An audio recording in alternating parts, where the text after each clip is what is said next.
Ito na yung 100 square meter natin housing lot. Naka-promo guys, 2 million. Tapos free, bakod.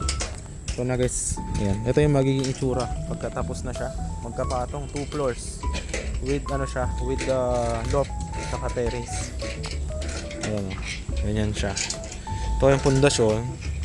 Ayan, may setback dito. Tapos ito babakuran, may muhon yan. Ganyan.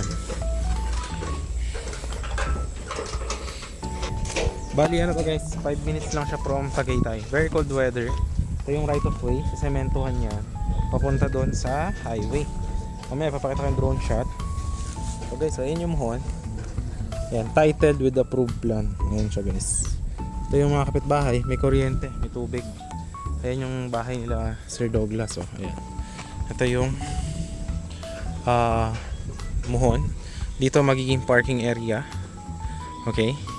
Tapos, ayan yung magiging house, no? Ayan yung design, 2 floor house siya. So, 1 slot lang siya, 1 million. Down payment 1M. Tapos, 4 months, 250k every month.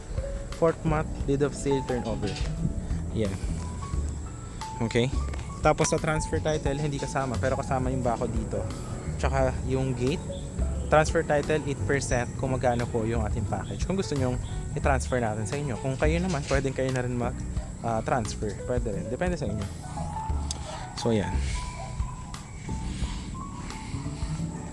Ito, may parking area. Sa likod, may setback 3 meters para sa dirty kitchen. Ayan. So, ayan siya. Ito yung mga materials. Ayan.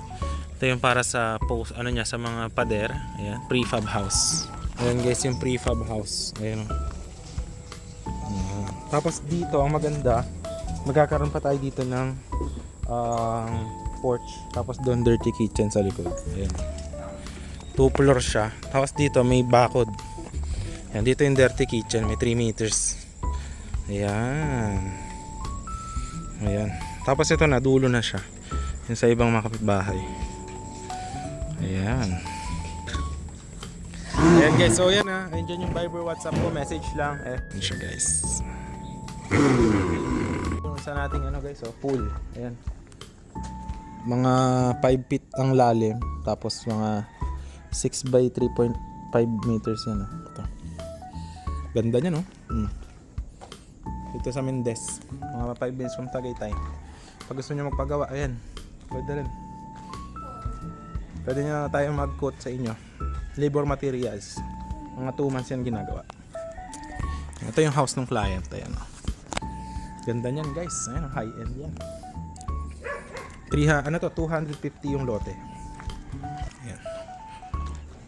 Hello everyone, welcome back to my channel. For today's video guys, meron tayong dalawang properties ng 300 square meter and 188 square meter. Watch nyo till the end. I will show you the housing lot package natin. Ito yung palengke ng Mendez, Cavite, just around 5 minutes from Tagaytay. Ayan yung public market. And ayan lang yung ating mga property. Andun lang sa likod guys. And now, ipapakita ko kung gaano siyang kalapit sa Tagaytay. Kita nyo naman yung drone ko guys ha. Ang layo, kaya niyang umabot up to 8 kilometers from where I am. So ito guys, yung McDonald's. Yan yung sakayan ng bus sa tabi going to Pasay. And if you are from Manila, sakay ka dyan sa bus terminal na yan going to Tagaytay, Mendez. And then baba ka dyan, sakay ka na ng Bokyo going to the property. So yan, ito rin yung hospital, katabi lang ng McDonald's guys. Ayan, napakalapit lang. So nasagot na natin yung tanong nyo. Palengke, check. Transportation check. And syempre, yung ating hospital. At dyan, pag tumagos ka dyan sa Tagaytay boundary na yan, andun ka na sa barangay Patutong Malaki ng Tagaytay City. So just around 5 minutes lang talaga siya, literally from Tagaytay. So yung property is andito lang siya guys, puntahan natin. I will show you. Ito siya along Barangay Road. So ayan, pakita natin sa inyo guys. Ang landmark ng ating property, search nyo lang is Cupita Cafe.